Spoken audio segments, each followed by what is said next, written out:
အဲ့ဒီညမှာပဲကျွန်တော်ကျိုးလန်ကိုဆက်သွယ်ပြီးမြို့ပေါ်ကနေစွမ်းအားမြင့်ဒီဇယ်ရေစုပ်ဆက်တစ်လုံးနဲ့မီတာရာချိရှည်တဲ့စက်မှုလုပ်ငန်းသုံးရေပိုက်ကြီးတွေကိုကုန်ကားနဲ့တည်လာခိုင်းလိုက်တယ်ညအမှောင်ကိုအကာအကွယ်ယူပြီးအခြားရွာကကျွမ်းကျင်အလုပ်သမား2ယောက်ကိုငှားရမ်းကပိတ်ဆို့နေတဲ့ရေတကားကိုကြော်ဖြတ်ပြီး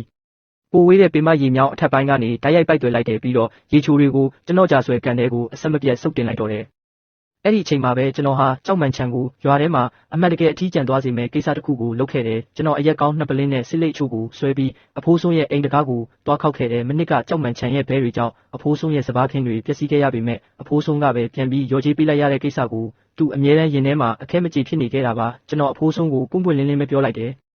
အဖိုးဆုံ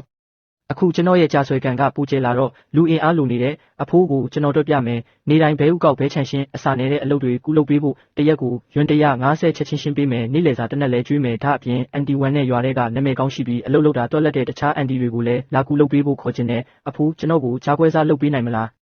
းအဖိုးဆုံးလဲကြားလိုက်ရောမျက်လုံးတွေအယောင်လဲသွားတယ်ရွာမှာတရက်ကိုငွေသားရွံ150ဝင်ငွေရတယ်ဆိုတာတကယ်အလုပ်ကောင်းတစ်ခုပဲလေဒါအပြင်ဒီအလုပ်ကသူတို့မုန်းတီးရတဲ့ကြောက်မှန်ချန်ရဲ့လက်ထဲကနေလူယူလာတဲ့လုပ်ငန်းကနေပေါ်ပေါက်လာတာဆိုတော့ပိုတောင်သဘောကျစရာကောင်းနေသေးတယ်နှစ်ရက်တောင်မပြည့်ခင်မှာပဲကျွန်တော်ကြာဆွဲကံပေးမှာစီးကားသွားတော့တယ်အဖိုးဆုံးအန်တီ1နဲ့တခြားရွာသား4-5ယောက်လောက်ကကျွန်တော်စီမှာအမြဲတမ်းအလုပ်သမားတွေဖြစ်လာကြတယ်သူတို့ကအလုပ်ကိုကြိုးကြိုးဆဆလုပ်ကြပြအလုပ်လုပ်ပြီးတိုင်းရွာထိပ်ကတစ်ပင်ကြီးအောက်မှာလေငင်းခံရင်ကျွန်တော်ကန်ထဲမှာဘလို့တိတ်ပန်နီးကြအစာကျွေးကြောင်းအလုပ်သမားတွေကိုဘလို့ကောင်းကောင်းမွန်မွန်ဆက်ဆံကြောင်းတွေကိုအသက်ဝင်စွာပြောပြတတ်ကြတယ်ရေလမ်းကြောင်းပိတ်ပြီးကျွန်တော်ကိုအရှုံးပေးအောင်လုပ်မဲ့ကြောက်မှန်ချန်ရဲ့အစီအစဉ်လဲလုံးဝကိုတဲတဲရေသွန်းဖြစ်သွားခဲ့တယ်ကျွန်တော်ဘက်မှာစက်တန်တွေနေရောညပါမြည်ခဲနေတာကိုရောတစ်ချိန်ကသူအနိုင်ကျင့်ခဲ့တဲ့ရွာသားတွေခုကျွန်တော်စီမှာအလုပ်လုပ်ပြီးပတ်စံရှာနေကြတာကိုရောသူမြင်တွေ့နေရတယ်သူကိုယ်တိုင်ကတော့နေတိုင်းအိမ်မှာနေပြီးအရက်ကိုသာတောက်ရင်တောကဖြေနေရကမနာလိုလွန်းလို့မျက်လုံးတွေကတွေးထွက်မတက်နေရဲနေတော့တယ်ကြောက်မှန်ချန်ကလောလောဆယ်ငြိမ်ကျသွားပေမဲ့ကျွန်တော်စိတ်ထဲမှာတော့တစ်စက္ကန့်လေးတောင်တတိမလွတ်ခဲ့ပါဘူးဘဲအကောင်3000ကျော်ကိုရွှန်း8000ဆိုတဲ့ဈေးပေါ်ပေါ်နဲ့လွှဲယူလိုက်တာဟာသူ့နှလုံးသားထဲကအသားတဆကိုလှိထုတ်လိုက်တယ်လို့မျိုးဖြစ်နေမှာပဲသူ့သားကြောက်ရှောင်းကအရင်တုန်းကတော့ညနေ2နာရီမှတန်ပိုက်လုံးကင်ပြီးကျွန်တော်တစ်သားတိုင်တွေကိုလာထုရိုက်ရဲတာဆိုတော့အခုလိုအရှုံးကြီးရှုံးသွားတာကိုဘယ်လိုလုပ်အလွယ်တကူကြေးပေးနိုင်ပါမလဲကျိုတင်ကာကွယ်တဲ့အနေနဲ့ကျွန်တော်မြို့ပေါ်ကိုတစ်ခေါက်သွားခဲ့တယ်အစာဝယ်တာအပြင်ကြက်ပဲဈေးကိုပါတမင်ဝင်ကြည့်ပြီးကိုရဲကြီးမားတဲ့ချင်းသိခေါင်းငန်းကြီးအကောင်90ကိုဝယ်လာခဲ့တယ်အတန်းကြဲအော်ဟစ်ပြီးရန်လိုနေတဲ့ဒီငန်းဖြူကြီးတွေကိုကြားဆွဲကန်ပေးကခြံရံတဲ့ကိုကျွန်တော်မောင်းသွင်းနေတာကိုအဖိုးဆုံးမြင်တော့နားမလည်နိုင်တဲ့မျက်နှာနဲ့စစ်လိတ်ကျန်းကိုဖွာရင်းတထေးရှံကျွန်တော်တို့မှာဒီပဲ3000နဲ့တင်အလုံများနေပြီကိုဘာလုပ်ငန်းတွေထက်ဝယ်လာရတာလဲဒါတွေကအစားလဲကြီးတယ်ဒေါသလဲကြီးတယ်တတိနည်းနည်းလွတ်တာနဲ့လူကိုလိုက်စိတ်တာနော်လို့မေးတယ်အဖိုးဆုံးဘဲတွေကပတ်စံရှာပေးဖို့ပါဒီငန်း90ကတော့ကျွန်တော်ငှားလာတဲ့လုံခြုံရေးတွေပေါ့ငန်းတွေကသူတို့ပိုင်နက်ကိုကာကွယ်ခြင်းစိတ်အရန်ပြင်းထန်တယ်အကြအာယုံကလည်းခွေးထက်တောင်ပိုဆူးရှာသေးတယ်ညဘက်ကံပေးမှာလှုပ်ရှားမှုတစ်ခုခုရှိလာနဲ့သူတို့ကနှိုးဆက်ထက်တောင်ပိုအသုံးဝင်သေးတယ်မင်းတို့တက္ကသိုလ်ကျောင်းသားတွေရဲ့အုံနောက်ကတကယ်တွက်တာပဲကွာလို့အဖိုးဆုံးကမှတ်ချက်ချတယ်အဲ့ဒီနေ့မိုးလွဲပိုင်းမှာပဲကျွန်တော်ကျိုးလန်ကိုအကူအညီတောင်းပြီးမြို့ပေါ်ကနေနေရောင်ကြီးစွမ်းအင်သုံးအနီအောက်ရောင်ကြီးပါဝင်တဲ့ခထူကင်မရာလေးလုံးဝယ်ခိုင်းလိုက်တယ်ပြီးတော့ကြာဆွဲကန်ရဲ့4000ဆုံးကတစ်ပင်တွေမှာတူတူတိတ်တိတ်တက်ဆင်လိုက်ပြီးကင်မရာအထွက်ကိုကျွန်တော်ဒုတိယထပ်အိတ်ခမ်းထဲကဖုန်းနဲ့တိုက်ရိုက်ချိတ်ဆက်ထားလိုက်တယ်ညဘက်ရောက်တော့ကျွန်တော်စည်ရင်းစာအုပ်ကိုဖွင့်ပြီးလုံခြုံရေးငန်းဖြူငါဆက်ကောင်နဲ့စောင့်ကြည့်ကင်မရာလေးလုံးဝယ်ယူခြင်းအသုံးစရိတ်ရွမ်3800လို့ထပ်ဖြစ်ရေးလိုက်တယ်မှတ်ချက်နေရာမှာတော့ကာကွယ်ရေးစနစ်အဆင့်မြင့်တင်ခြင်းလို့ရေးမှတ်လိုက်တယ်ကျွန်တော်ရဲ့ကြိုတင်ကာကွယ်မှုတွေဟာအပူမဖြစ်ခဲ့ဘူးဆိုတာကိုအဖြစ်ပြက်တွေကတက်တည်ပြခဲ့ပါတယ်။ဇူလိုင်လလယ်ပိုင်းကိုရောက်တော့ရာသီဥတုကပေါင်းဦးကြီးတစ်ခုလိုပူအိုက်နေတဲ့ကြာဆွဲကန်တွေကကြာရွက်တွေကလည်းလူတဝက်လောက်အမြင့်အထိရှည်ထွက်နေပြီးရေပြင်တစ်ခုလုံးကိုပြည့်နှက်စွာဖုံးလွှမ်းထားတယ်။အဲ့ဒီပဲအကောင်3000ကျော်ကကျွန်တော်ကျွေးတဲ့ပရိုတင်းများတဲ့အစာတွေကြောင့်ခန္ဓာကိုယ်တောင့်တင်းလာရုံသာမကကန်ရဲ့ပတ်ဝန်းကျင်နဲ့လည်းအလွန်လိုက်ရောညီထွေဖြစ်နေကြပြီးနေတိုင်းညနေဆောင်ဆိုရင်ရေတိမ်ပိုင်းမှာအချအိမ်မန်စုဝေးပြီးစောင့်နေတတ်ကြတယ်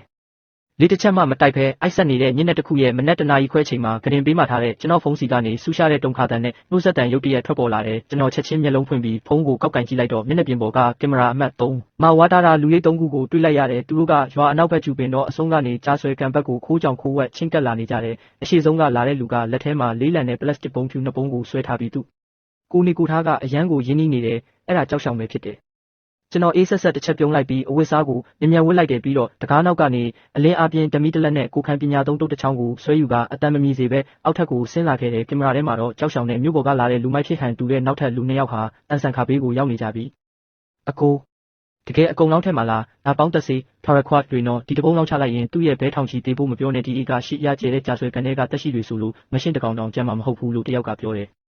စကားများမနေနဲ့ငါအဖေကဒီကောင်းကြောင့်ရွာထဲမှာခေါင်းတောင်မဖော်ရဲတော့ဘူးသူကအရန်စွမ်းတယ်မဟုတ်လားအစာကိုသုံးပြီးငါတို့အိမ်ကဘဲတွေကိုလူယူနိုင်တယ်မဟုတ်လားဒီနေ့တော့သူ့ရဲ့ဒီကရှေးရကန်ကြီးကိုတင်မင်းတမန်ကန်ကြီးဖြစ်အောင်လုပ်ပြမယ်လို့ကြောက်ရှောင်ကပြောပြီးပိုးသက်စေပုံအဖုံးကိုဖွင့်ကရေဝင်ပေါက်ထဲကိုလောင်းချဖို့ပြင်လိုက်တဲ့အချိန်လေးမှာပဲကျူပင်တော်အနီးမှာပုံအောင်နေတဲ့ချင်းသေးကောင်းငန်းကြီး10ကောင်ကျော်ဟာတစိမ့်တွေရဲ့အနံ့ကိုရုတ်တရက်ရသွားပြီးနားကွဲမတက်ဆူရှ တဲ့အော်တန်ကြီးတွေထွက်လာတော့တယ်။ငန်း10ကောင်ဟာလေ့ကျင့်မှုကောင်းကောင်းရထားတဲ့အဖြူရောင်တိုက်ခိုက်ရေးတပ်ဖွဲ့ကြီးတစ်ခုလိုပဲကြီးမားတဲ့အတောင်ပံတွေကိုခတ်ရင်းအရက်လေးမျက်နှာကနေရေလန်းရောကုန်းလန်းကပါထိုအရေးမဲ3ခုစီကိုပြင်းထန်စွာဝင်ရောက်တိုက်ခိုက်ကြတော့တယ်။အာတေးပါပြီ။ဘာကောင်တွေလဲဟဲ့။အမယ်လေးငါခြေထောက်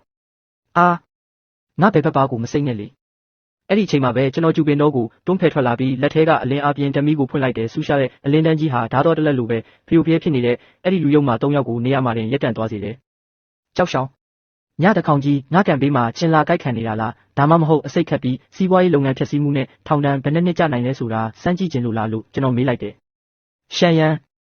မင်းမဟုတ်ကတွေရှောက်မဆွဆွဲနဲ့ငါတို့ကဒီကနေဖြတ်သွားရုံဖြစ်သွားတာကြောက်ရှောင်ဟာဓမီရောင်ကြောင့်မျက်စိမဖွင့်နိုင်ပေမဲ့ကျွန်တော်အတန်ကိုကြားတာနဲ့ရှက်ရှက်နဲ့ဒေါသတကြီးအော်ပြောတယ်။အစိတ်ပြင်းတဲ့ပိုးသက်ဆေးနှစ်ပုံကိုတဲပြီးတန်ဆန်ခါပေးကနေဖြတ်သွားတာပေါ့လေကင်မရာမှတ်တမ်းတွေကိုငါကလောက်ပေါ်ကိုအချိန်နဲ့တပြေးညီဘက်ခတ်လှုပ်ထားပြီးစောစောကမင်းတို့ပြောလိုက်တဲ့စကားတွေကိုလည်းအတန်ဖန်းဆက်ကနေရှင်းရှင်းလင်းလင်းကြားထားပြီးငါရဲတိုင်ထားပြီးမြို့ပေါ်ရဲစခန်းကရဲကား15မိနစ်နေရင်ရောက်လာလိမ့်မယ်လို့ကျွန်တော်ပြောလိုက်တယ်။ရဲတိုင်ထားတဲ့ဆိုတဲ့စကားကိုကြားလိုက်တာနဲ့ကြံတဲ့လူမိုက်2ယောက်ဟာအချင်းချင်းမျက်နှာချင်းဆိုင်ကြည့်လိုက်ကြပြီးငန်းအုပ်ကြားထဲကနေလူလေယုံထွက်ကအမောင်တဲကိုလှည့်ပြေးကြတော့တယ်ကြောက်ရှောင်ကိုတော့ဂယုမဆိုင်နိုင်ကြတော့ဘူးကြောက်ရှောင်လည်းထွက်ပြေးခြင်းပေမဲ့ငန်းတွေကတူပေါင်းပြီးဆက်ဖို့အသေးလဲကြိုက်ထားကြတယ်အဲ့ဒီအပြင်လန့်ပြီးခြေတွေလက်တွေပြော့နေတာကြောင့်ရွှွန့်ပွက်ထဲကိုဓာတ်ရိုက်လဲကျသွားတော့တယ်အဲ့ဒီညကရဲကားရဲ့အနီနဲ့အပြမီးရောင်တွေဟာရွာတဝက်လောက်ကိုလင်းထိန်သွားစေတဲ့ကြေးရွာအတွင်းရေးမှုဟယ်ရီလန်လဲညတွင်းချင်းအပေါ်ဝိတ်အင်ဂျီကိုခြုံပြီးရောက်လာခဲ့တယ်လက်ထိတ်ခတ်ခံထားရတဲ့ကြောက်ရှောင်နဲ့မြေပြင်ပေါ်ကအစိပ်ပြင်းပိုးသက်ဆေးနှစ်ပုံးကိုကြည့်ပြီးသူ့ဒေါသထွက်လုံးလို့တကိုယ်လုံးတုံရင်နေတော့တယ်နောက်နေ့မနက်စောစောမှာတော့